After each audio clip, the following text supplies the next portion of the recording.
Hi hello welcome to Rajalakshmi villages. అందరికీ నమస్తే, good morning. ఇవాళ అయితే నేను మీకు ఒక మంచి వీడియో చూపెడతా. నేను ఇవాళ అవిసె గింజల కారపొడి చేసుకుంటున్నా. ప్రత్యేకించి అవిసె గింజల కారపొడే కాదు, కాకపోతే అది ఎక్కువ కలిపాను అన్నట్టు. కరివేపాకు తీసుకొచ్చిన ఫ్రెండ్స్, మంచిగా కడిగి ఆరబెట్టుకున్నా. ఎండుమిర్చి కొంచెమే, బాగా కారం ఉండదు కదా అని ఎల్లిపాయలు కొన్ని, ఒక 10 గింజలంతా మెంతులు వేసుకున్నా ఫ్రెండ్స్.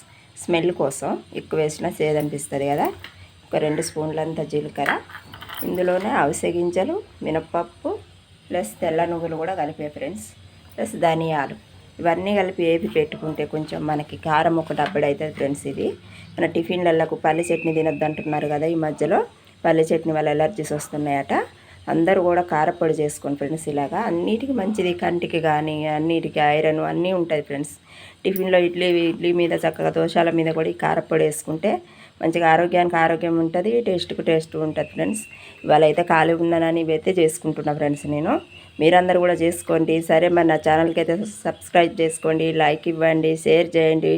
ఇలాంటి మంచి వీడియోల కోసం అయితే అందరికీ షేర్ చేయండి ఫ్రెండ్స్. ఓకే మరి, బాయ్.